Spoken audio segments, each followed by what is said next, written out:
Le phénomène social qui demeure aujourd'hui un défi pour les États et les organisations non gouvernementales reste la traite des personnes, en particulier des femmes et des enfants.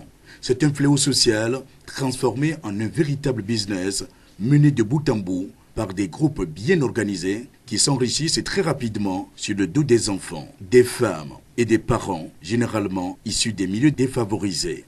Par définition, la traite des personnes est le fait de recruter, de transporter, de transférer, d'héberger ou d'accueillir des personnes par la menace, le recours à la force ou à d'autres formes de contraintes, par enlèvement, fraude, tromperie, d'abus d'autorité sur des personnes en situation de vulnérabilité, par l'offre ou l'acceptation de paiement ou d'avantages pour obtenir le consentement d'une personne ayant autorité sur une autre aux fins d'exploitation.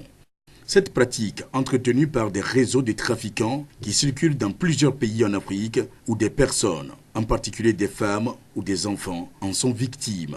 Au Togo, le phénomène touche les enfants, les jeunes et les femmes qui, ayant l'espoir d'améliorer leurs conditions de vie, sont contraints de suivre les trafiquants. Les mobiles qui soutiennent cette pratique sont entre autres le faible revenu des familles, le manque d'opportunités d'emploi, l'ignorance, les changements climatiques, les pesanteurs socioculturelles, etc. Le premier, c'est la pauvreté, la misère dans laquelle se trouve notre pays. Le second mobile, c'est en fait la recherche d'une vie meilleure. Ça, c'est quelque chose qui date de très longtemps dans notre pays. Comme vous le savez, c'est même un honneur pour certaines familles d'envoyer un fils, un frère à l'étranger. Le troisième mobile, c'est la recherche du gain facile. On pense qu'ailleurs, on peut gagner plus facilement sa vie. C'est sur ces mobiles que surfent des trafiquants qui font des promesses parfois irréalisables aux parents, généralement pauvres. La plupart du temps, ils font miroiter ces parents des hypothétiques études que leurs enfants feront ou des métiers qu'ils apprendront une fois sur les lieux d'accueil. Parfois, ce sont les enfants eux-mêmes qui s'y lancent sans que les parents ne soient mis au courant. Les études ont révélé que la traite, c'était des adultes véreux qui allaient dans les villages considérés entre guillemets comme pauvres, et ils allaient convaincre les parents comme quoi, oui, en Côte d'Ivoire, au Bénin ici à côté ou au Nigeria et au Gabon, il y a du travail, donc les enfants travaillent là-bas et ils sont bien payés. Donc ils vont revenir construire des cases ou préparer leur mariage pour les filles. Vous savez que le taux d'analphabétisme est très élevé dans nos régions. Donc les parents aussi, dès qu'on leur fait miroiter cet Eldorado qui n'existait nulle part d'ailleurs, et ils laissent partir les enfants. Ces enfants ou personnes sont transités dans plusieurs pays dans la sous-région. Souvent, ils sont conduits au Gabon où ils travaillent comme des domestiques, au Nigeria dans des plantations et champs et d'autres pays encore comme le Bénin où ils sont soumis à des pires formes de travail forcé. J'ai 14 ans. Je suis élève au CEG à Fagnan, ville 2, en classe de 5e. Lorsque j'étais en vacances chez ma tante, une femme qui m'a croisée là a voulu que je vienne rester avec elle à la maison. Elle était revenue après me ramener chez elle. Ensuite, elle était allée à Fagnan pour s'accorder avec ma famille. C'est là que ma tante a trompé la vigilance de mes parents en leur faisant croire que le mari de la dame en question était le frère de sa maman. Alors que le monsieur est un Béninois qui souvent voyage sur l'Europe. Ensemble de retour à Lomé, ma tante, elle, nous a quittés sans que je ne sache là où elle est allée. Après quelques jours, le monsieur et sa femme m'ont ramené avec eux au Bénin. Un ami qui m'a proposé d'aller avec lui, qui va m'amener à Cotonou chez sa sœur pour travailler. Et j'ai accepté d'aller. Alors, le dimanche nuit, vers 19h, il a envoyé les êtres pour venir me prendre. On est parti à Danchon. On a dormi là-bas. Le lundi à 4h, le même aide-maman m'a pris pour amener à Basila. Puis il m'a donné le numéro de sa sœur qui est là-bas. Et puis on a pris le bus. On est arrivé à Cotonou maintenant. Le chauffeur a appelé sa sœur là. il est venu me prendre pour amener chez elle. On est ensemble à la maison, c'est ma fille, c'est mon enfant. C'est un beau jour, le dimanche. J'étais parti au service. Au retour du service à 20h, 19h, je ne la trouve pas. Je dis, je demande à la maman, elle est partie, elle était partie à la douche. Dès le retour de la douche, elle ne la trouve pas. Et la personne dit qu'elle sautait au portail. Elle ne peut revenir du tout. Donc c'est sérieux. Le jour où j'ai souffert, hein, la pluie m'a mouillé. Je suis parti à Dancho parce qu'il y a assez fait là-bas bien. Pour qu'elle est partie là-bas. On m'a dit qu'elle n'est pas là-bas. Dès retour, j'ai dormi. Elle n'est pas arrivée. Le lendemain, je suis parti à la radio Tchamba, aller à la commissariat, aller alerter là-bas, annoncer avis de perte quoi. Dès retour, maintenant, j'ai dit il faut que je passe les enquêtes maintenant. J'ai passé les enquêtes, j'ai vu que ceux qui l'ont pris pour voyager, jusqu'à aujourd'hui, sont en prison. Devant ce phénomène, le gouvernement, appuyé par des ONG et associations, ne lésine pas sur les actions pour circonscrire le fléau, identifier les victimes, arrêter et punir les auteurs. Le RAO, c'est le réseau Afrique de l'Ouest pour la protection des enfants, même si on a pris tout simplement le côté réseau Afrique de l'Ouest pour en faire le sigle. C'est un réseau qui existe dans les 15 États de la CEDEAO, donc ça concerne d'abord l'espace CEDEAO, même si aujourd'hui on fait l'extension de ce réseau, puisque la Mauritanie se retrouve comme également membre, et puis dans les mois à venir, il y aura également le Maroc et la Tunisie. Et donc ce réseau a pour vocation surtout d'offrir un accompagnement aux enfants au-delà des frontières. Donc un enfant qui se retrouve dans un autre pays que le sien bénéficie du même accompagnement, des mêmes services. Il n'y a pas de discrimination pour cet enfant parce que l'un des principes des droits de l'enfant est la non-discrimination. Et donc ce réseau se veut surtout de faire en sorte que les enfants, quels qu'ils soient, n'aient pas à souffrir de tout ce qu'ils rencontrent comme maltraitance, violence, de suite. Et donc ce réseau vise, comme je l'ai dit tantôt, à offrir cet accompagnement total sur tous les plans. Lorsque l'enfant est identifié, on essaie d'avoir toutes les informations sur cet enfant et de contacter son pays d'origine pour que les recherches familiales se fassent au niveau du pays d'origine, et puis également de voir, lorsque l'enfant manifeste la volonté de retourner dans son pays, de voir dans quelle mesure on assure cette réintégration-là dans toute la sécurité possible. Le gouvernement a pris la mesure de la chose en prenant des dispositions pour venir à bout de ce phénomène. Dans le cas des dispositions allant de 317 à 334 contenues dans le nouveau code pénal qui punissent les auteurs de la traite. Nous travaillons également dans le sens de mettre en exergue le cadre juridique de protection des enfants en matière de traite.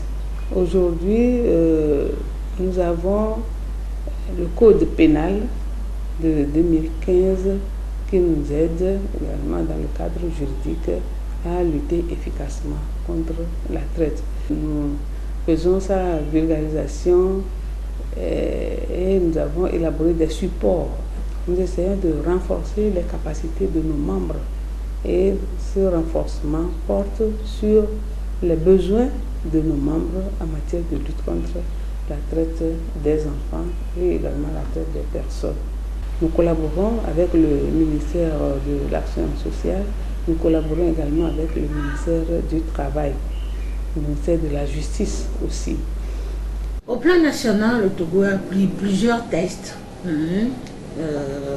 pour réguler, pour dire que, mais écoutez, il va falloir que nous renforçons notre cadre législatif et réglementaire. Donc le code de l'enfant a été adopté, le code du travail a été même révisé en 2006 et a pris en compte les dispositions des conventions précitées. Lorsque vous prenez notre code du travail, à ses articles 151 et suivants, vous verrez que les dispositions ont été prises pour dire que, mais écoutez, un enfant, c'est un être vulnérable, il a besoin d'être protégé, il a besoin de grandir comme tous les autres enfants, s'épanouir pour pouvoir nous remplacer valablement demain. Plusieurs initiatives sont prises par Relutet pour arrêter ce phénomène qui gangrène nos sociétés. Ces mesures vont des activités de plaidoyer auprès des décideurs aux séances de sensibilisation dans les milieux les plus touchés par le fléau. Le Relutet, c'est un réseau de lutte contre la traite des enfants au Togo. Donc c'est un réseau qui comporte 45 organisations qui sont membres et qui sont répartis sur toute l'étendue du territoire national. Donc nous avons des points focaux également qui sont les organisations de relais, de retraite dans toutes les régions du Togo. Donc au total, nous avons 5 relais. Donc c'est une organisation qui est née en décembre 2002 et qui lutte contre la traite des enfants. Donc nous sommes aujourd'hui, au niveau de notre plan stratégique que nous avons actualisé, et aujourd'hui nous avons des axes stratégiques, qui portent sur la mobilisation des ressources, le plaidoyer, la recherche-action, et le genre et aussi le partenariat. Pour mener à bien sa mission et atteindre ses objectifs, Relutet se fait accompagner par des partenaires techniques, notamment WAO Afrique, OIM, des partenaires institutionnels à savoir ministère de la Justice, ministère de l'Action sociale, ministère du Travail, et des partenaires financiers comme Plan International Togo, Ambassade des États-Unis, BITIPEC, Terre des Hommes, UNICEF, SCAC, Fonds canadien d'initiative locale et enfin International Research and Exchange Boards. L'IREX est une organisation à but non lucratif indépendante qui se consacre à la construction des sociétés plus justes, plus prospères et inclusives par l'autonomisation des gens, la formation des dirigeants et le renforcement des institutions.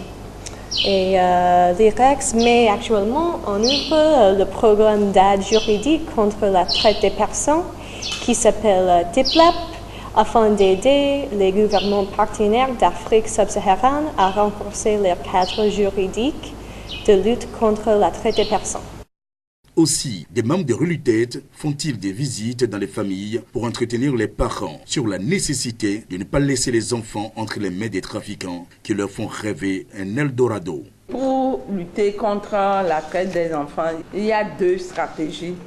D'abord, la prévention, c'est-à-dire faire en sorte que les personnes ne tombent même pas sur le coup de la traite. Il faut organiser des formations à des organisations à base communautaire, envers les enfants même, les parents des enfants, les familles et tout.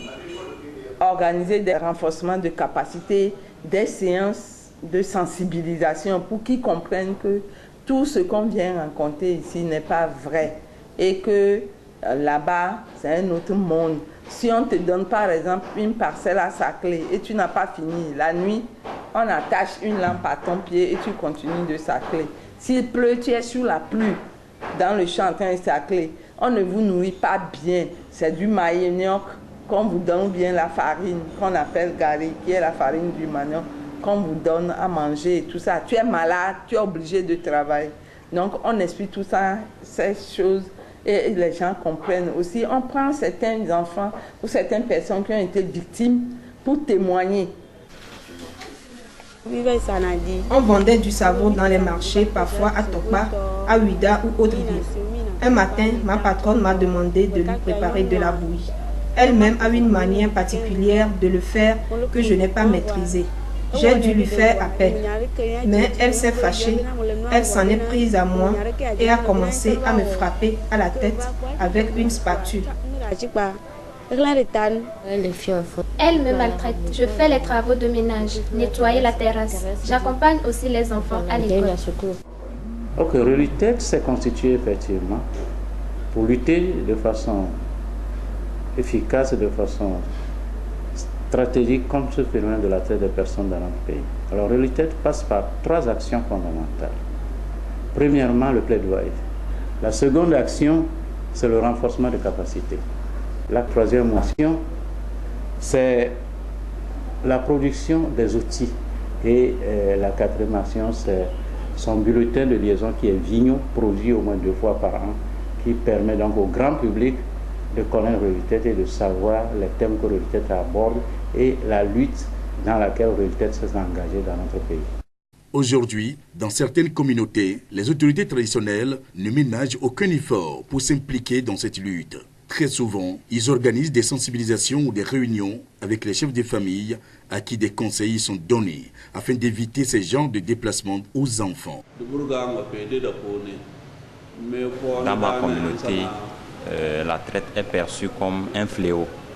Et à titre d'exemple, par le passé, c'est à ma devanture que le véhicule s'arrêtait pour transporter les enfants, pour faire partir. Mais au jour d'aujourd'hui, nous avons tout fait pour éradiquer ce fléau-là au sein de notre communauté. Mais n'empêche qu'on voit toujours, on apprend toujours qu'il y a des enfants qui vont en aventure. Et lorsqu'ils vont en aventure, ils se cachent pour partir. La traite, j'ai été témoin des effets de la traite sur les enfants. Par rapport à moi, ma personnalité, je suis quelqu'un qui s'est beaucoup déplacé. Je connais le Ghana, la Côte d'Ivoire, le Nigeria, le Burkina.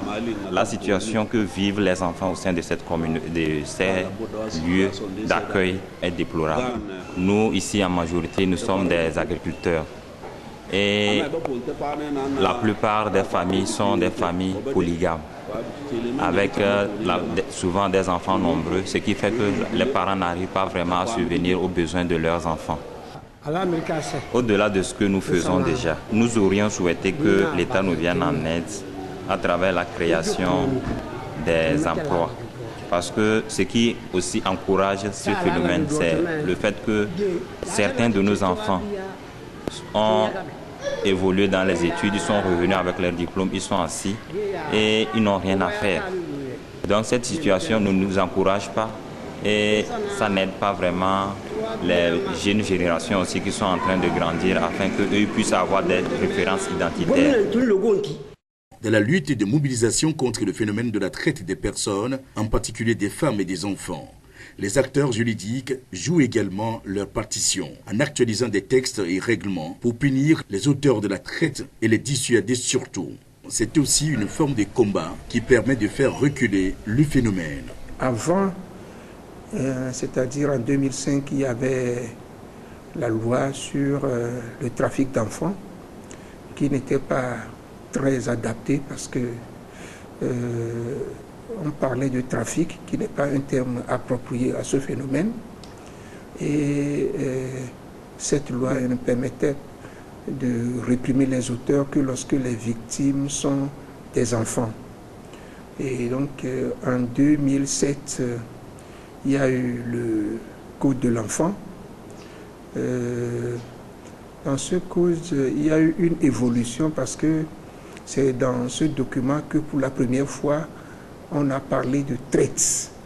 Mais en dehors de cette avancée, il n'y a eu rien d'autre parce que il n'était pas possible de punir les auteurs lorsque les victimes sont des majeurs.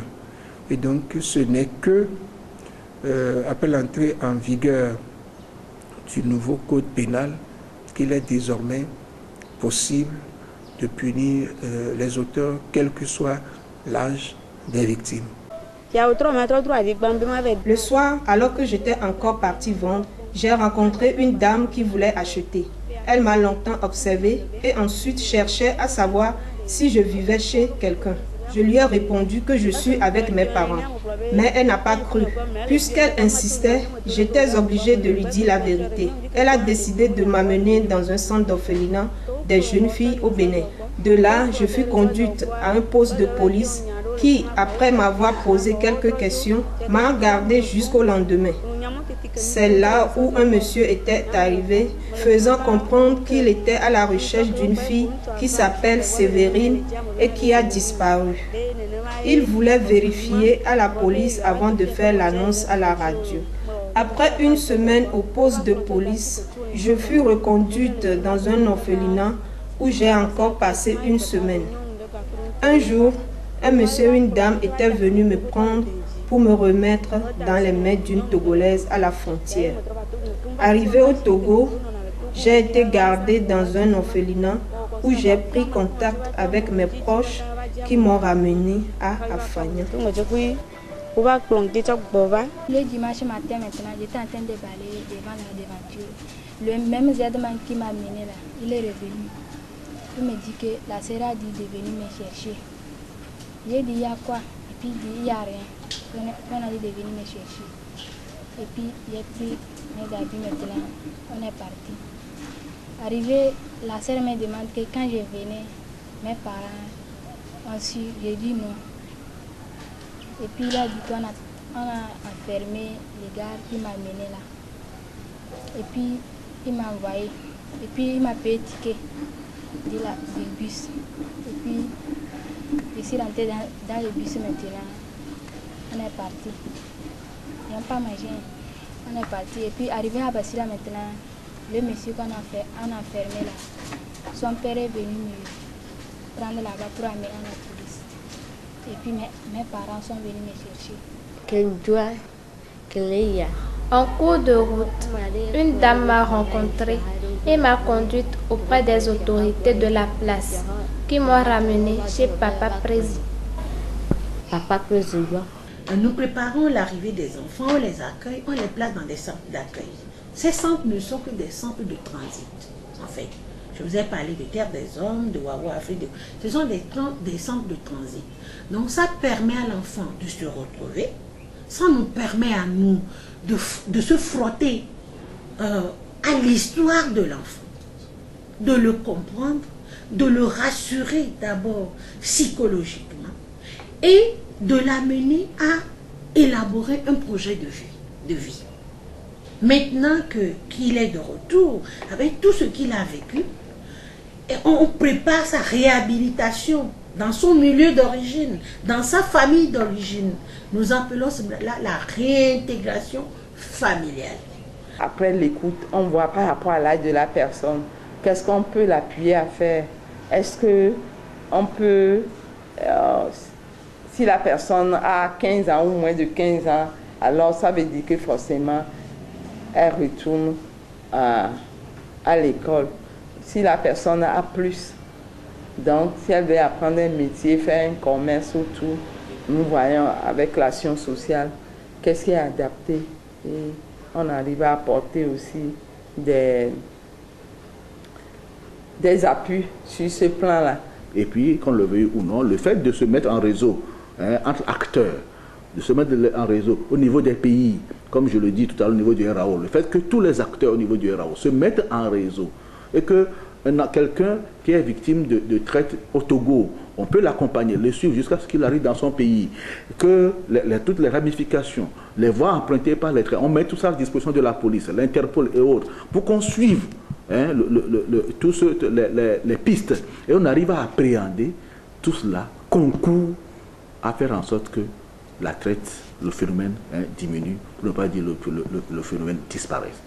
Relutet et son partenaire IREX restent en alerte quant à l'éradication de ce phénomène. Je suis continuellement impressionnée par le travail de Relutet et ils ont un impact réel et je suis vraiment satisfaite des résultats de Relutet. J'espère que nous pourrions continuer à collaborer à l'avenir sur la traite des personnes au Togo avec Relutet. Pour ce qui est des organisations, je voudrais dire qu'au fond, la lutte est engagée depuis longtemps. Nous devons redoubler d'efforts pour la mener à bien, pour que notre pays soit définitivement exempt de ce phénomène qu'est la traite des personnes. Dans ce cadre, ils élaborent des perspectives pour une lutte efficace contre la traite des personnes, en particulier des femmes et des enfants.